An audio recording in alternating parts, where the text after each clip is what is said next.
Who is worse, Spectrum or Frontier? American Internet Service provides compete for bad service. Spectrum is the brand name used by Charter Communications to market internet and cable services in many places across the United States. According to Wikipedia, Charter Communications is described as follows. With over 32 million customers in 41 states as of 2022, it is the largest cable operator in the United States by subscribers, just ahead of Comcast, and the largest pay TV operator ahead of Comcast and AT&T. Charter is the fifth largest telephone provider based on number of residential lines. Its brand of Spectrum services also include internet access, internet security, managed services, and unified communications. Something missing from Wikipedia's description of the company is its terrible customer service. In May 2024, I called Spectrum to cancel my cable service, as I was, and still am, doing a major renovation to my house in Long Beach, California. I had at the time planned to be out of the house for anywhere from 4 to 6 months.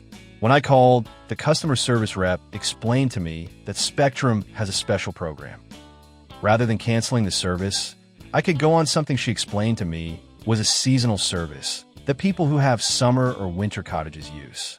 The customer pays a base rate of $4.99 per month while the customer is away from the property, and then can reactive full service without having to pay a new hookup fee. The plan sounded great. I told the customer serve rep to sign me up. Everything worked out fine for a few months. Then I started getting phone calls from Spectrum saying my bill was past due and my cable service would be cut off. I was told that I owed Spectrum $121.47. Not only was I expecting to pay only $4.99 per month for the seasonal program, but the account was set up on auto pay, whereby it was billing one of my credit cards, so any amount that was due should have been charged to my credit card. I called customer service to find out what was going on. Over the course of the next couple of days, I spoke to 2 different customer services reps. One told me that they had tried to charge my credit card, and it did not go through, so they immediately canceled the seasonal billing and started billing me the regular monthly charge without informing me.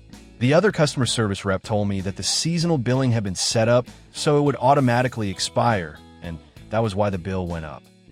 2 different stories from 2 different customer service reps. I asked if my bill could be adjusted because, after all, I was not using the service, and that was something they could tell from their end. The customer service rep said that she could not adjust the bill and that I had to pay the $121.47 in full. I also noted that for one of the months she was trying to collect, I was being charged $68.24 for the month, which was well above my old plan, which was $44 per month. I didn't think it was fair that I should pay for a service I was not using, so I asked if it could be escalated to another department. I cannot recall if she transferred me to another department or if that other department called me back, but either way I did get to speak to another customer service rep. That rep explained to me that once the seasonal rate ended, I had to pay the full regular amount, even if I was not using the service and there was no adjustment possible. I had to pay, or the service would be cut off. Remember, I was not using the service anyway. At this point, I was a little pissed off, as you can imagine. So I paid the bill and then asked to be transferred to someone who could cancel my account. When I got that person on the phone, I said I wanted to cancel the account, but of course that person wanted to know why I was canceling the account.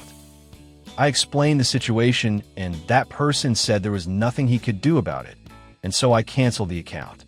The person then told me I would be charged for the Spectrum equipment I had at my house. I explained that all the equipment was packed in boxes, and I could not get the equipment until the house was finished and we unpacked the boxes. He told me it did not matter.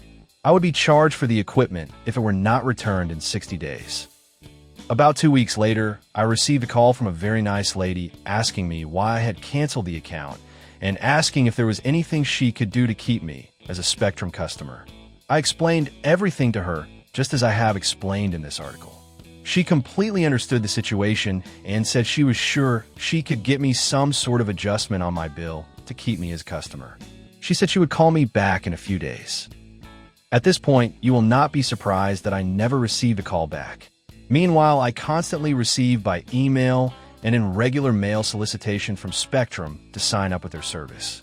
Too bad Spectrum seems more interested in taking customers away from other service providers, as opposed to just taking care of its existing customers. I also note that all the advertising from Spectrum focuses on price, not customer service. Charter Communications has over 100,000 employees. I have never worked in a company with 100,000 employees. I have to wonder, what would happen if the CEO of Charter Communications sent an email out to all employees stating that regardless of policy, procedure, or precedent, if you put yourself in our customer's shoes and you feel that the customer has not been treated fairly by our company, then fix it. I'm not sure if a business enterprise that large has ever tried something like that. But my guess is it would not be the end of the world. It would not throw the company into massive losses, and the company would have a lot more happy customers. Just for the record, my new internet service provider is Frontier. Now you might wonder how things have been going with Frontier. Here is my experience. After having the service connected to my home, I went to use it for the very first time. It didn't work. I called their service number and was encouraged to use their app. After about 9 minutes and going through various menus, I could not get anyone on the phone. The app said there was some problem with my internet. Yes, I know that, and scheduled a service appointment for a week later. So my very first week with Frontier was a week without service. I then spent another 15 minutes on the phone and finally got a live person, based on the accent clearly not in the USA. That person's helpful advice was to use the app, the very same app that had scheduled a service appointment for me in a week's time, leaving me without internet for a week. The person did say if I used the app, there was an option for speedier service. I could not find it. This is what happens when you have huge organizations that have limited or no competition, all set up and protected by your government. You wonder which politicians are getting campaign funds from Spectrum and Frontier?